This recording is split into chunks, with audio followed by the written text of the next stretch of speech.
In just the first half of this year, we said goodbye to men and women who changed the America they left us. Ramsey Clark championed civil rights and liberties as Lyndon Johnson's Attorney General. He drafted the Fair Housing Act in 1968. His dad, Justice Tom C. Clark, resigned from the Supreme Court to avoid the appearance of conflict of interest involving cases the federal government might bring.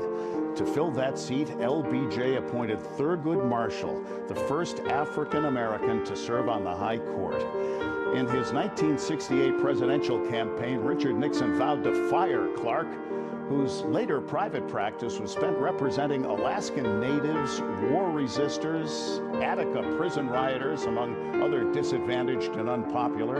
In 1972, with no end in sight to the Vietnam War, he met with communist officials in Hanoi and publicly criticized American conduct of the war. In 1980, after Americans were taken hostage in Iran, he went there, violating the travel ban, and criticized the United States for supporting the Shah.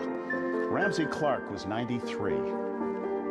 We Rhode Islanders lost Eddie Beard, seen here welcoming a young disc jockey to Washington in 1978. Eddie was the real-life Mr. Smith Goes to Washington, a house painter who got elected to Congress and championed issues important to the elderly and veterans. Hammer and Hank Aaron's 755 career home runs broke Babe Ruth's record and stood for the next 33 years. Another Hall of Famer was Tommy Lasorda, who managed the Dodgers for 20 years and won the World Series twice.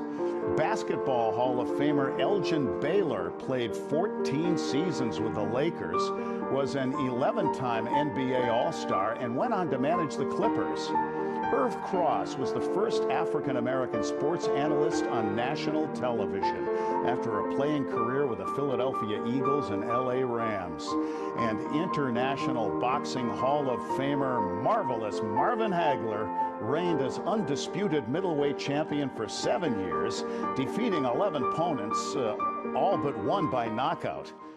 Mary Wilson was one of the original Supremes who had hit after hit after hit when Motown stars owned the charts in the 60s. And back then, eccentric Phil Spector crafted the wall of sound that influences music to this day. He produced the Ronettes, the Crystals, the Righteous Brothers, and the Beatles, among others. He died in prison, convicted of murder. Jazz composer and musician Chick Corea won 25 Grammy Awards. DMX was the only rapper to have his first 5 studio albums debut at #1. After lifelong legal, financial, and health issues, he passed in April, age 50. Hal Holbrook, Cloris Leachman, Cicely Tyson, Jessica Walter, and Charles Grodin starred on the big and small screen.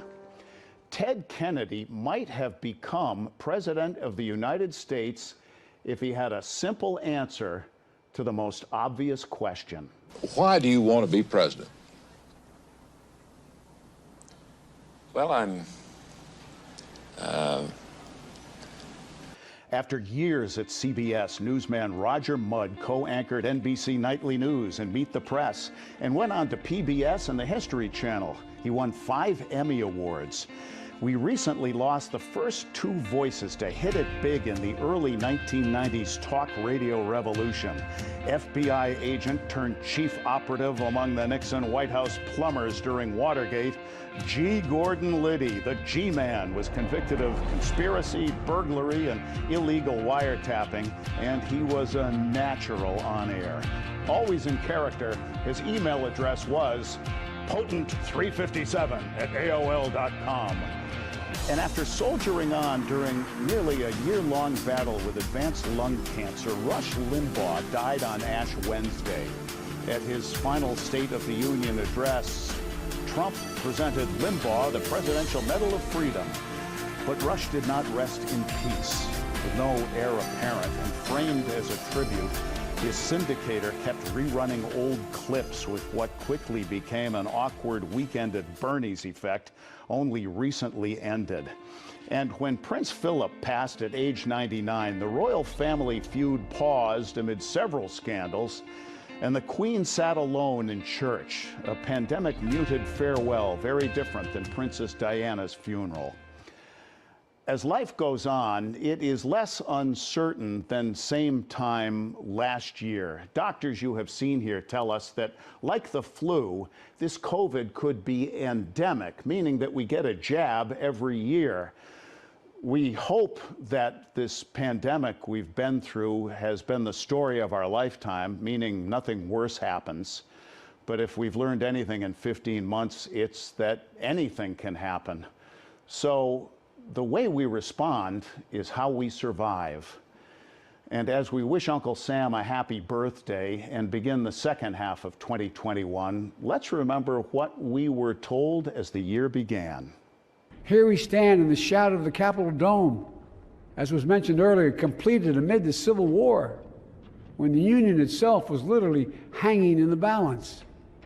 Yet we endured. We prevailed. Here we stand, looking out on the great mall where Dr. King spoke of his dream. Here we stand where 108 years ago, at another inaugural, thousands of protesters tried to block brave women marching for the right to vote.